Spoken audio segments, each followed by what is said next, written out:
Dyspraxia, it's to do with the way the brain develops.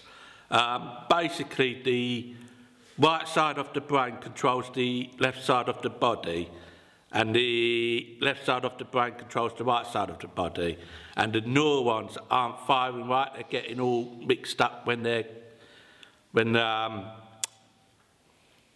trying to get to where they're supposed to. What is bipolar? Basically, one half of it is depression. I think most people know what that is.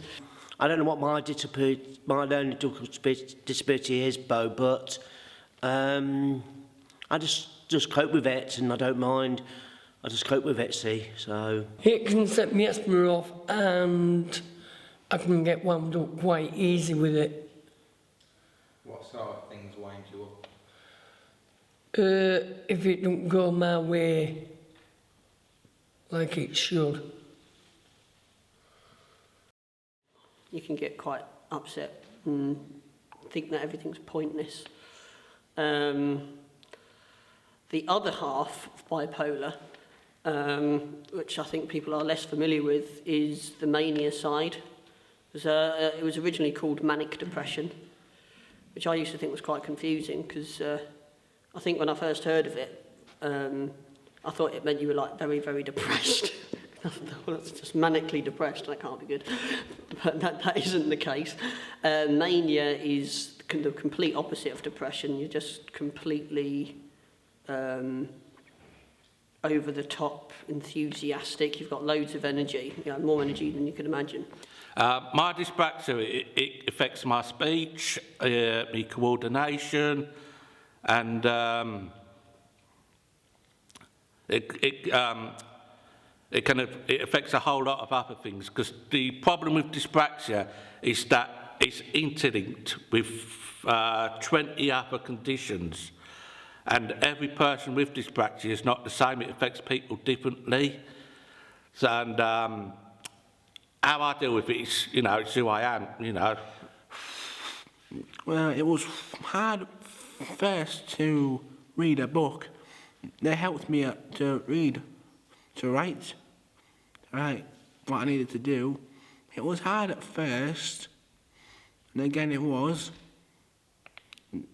I was struggling at first to write things. I wrote my own name at first. It was hard at first to do it, and I've improved my writing a lot. Like I say, my bipolar affects my moods. So, one day I might be full of energy and bouncing off the walls, not literally, but so much energy that I can't keep still. And you would be really enthusiastic and upbeat. And then some days I could have hardly any energy at all and feel quite fed up. Because what can happen when you're manic, you take on a lot, you take on too much, and you burn yourself out. And it's when you're like that, you're so tired and exhausted. I think that's when you're at risk of depression, because when you're that tired, you feel quite down. It's horrible. It's not nice at all. I remember I was really annoyed that it wasn't picked up at school, because if it was picked up at school, then I could have had the help that I needed, and I wouldn't have struggled as much. I was actually told by someone while I was being tested for Fragile X that dyspraxia is not real, it's just a posh word for clumsiness. And I got so frustrated with this bloke, I just said, what's dyslexia then, a posh word for people who can't read? It was hard to go to Riverside School. It was a special school. We did many plays together. It was fun. I met new friends, and I left it for good college. I was at Foster London School, which was a mainstream school, and I got bullied and picked on, and I wish I told my mum and dad at the time, not let them find out through the teachers. That's how they found out through teachers, and then they got together to move me to to a special school, Greenacre School. Yeah, when I was diagnosed, because I was manic at the time, I kind of took it in my stride. It didn't really bother me that much, because that's another side of being manic, is things don't bother you as much as they would if you were just feeling your normal self. So obviously, if I was my normal self, I'd be quite worried about it. But at the time, it was like, okay, never mind. And I got to do a lot of things, and I met a good teacher called Mr. Wells who taught me how to bowl overarm and things like that. So it was weren't a bad school in the way. The only downside to the school was when I was having my dinner and I tried to miss coleslaw, and I thought, I don't like that. And the headmistress made me eat it, and I was bad. And ever since then, I've not touched coleslaw. Generally, people with dyspraxia are highly intelligent and they test well. I myself, I can look at something to do with black holes and I can understand the whole physics of it. It's just I can't get my body to work. And I pour my energy and creativity into the things that I do, and it's improved my life for the better, really. Childhood wasn't always so happy about it. I have to say it wasn't.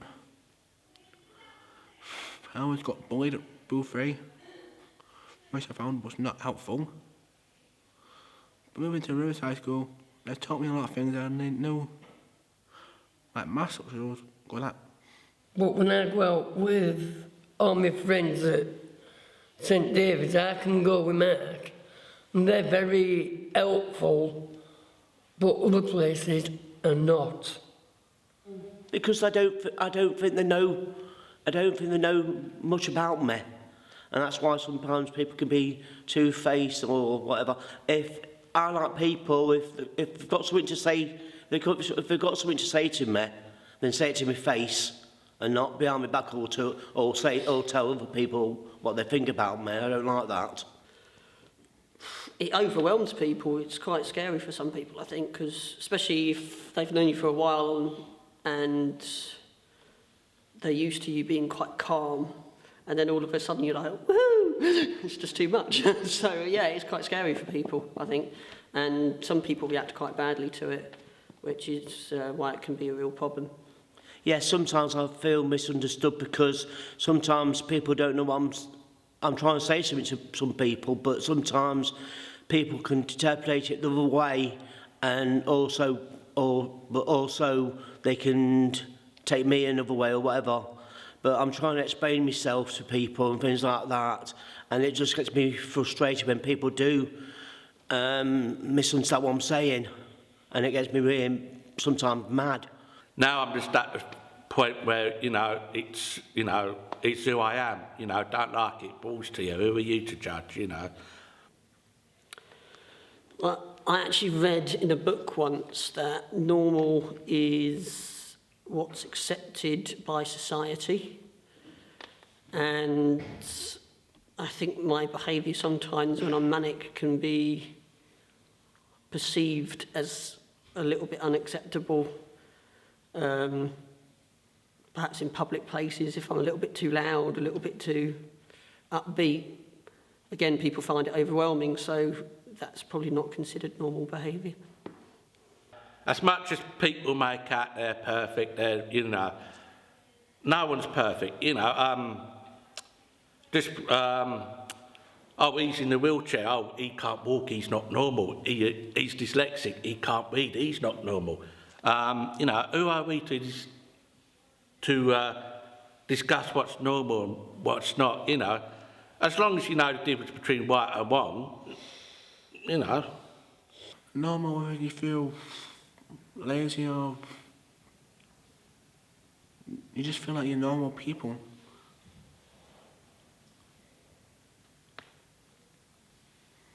If I knew what it meant, I wouldn't look in the dictionary.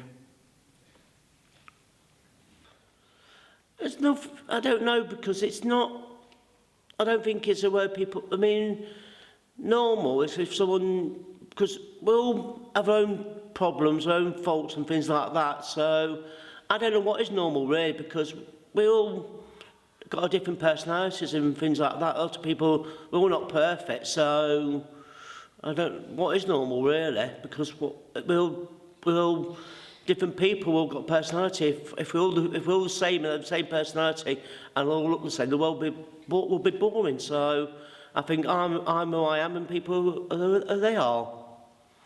Not to you, Normal. in general, yeah. I like to be treated as everybody else is, not being unfair.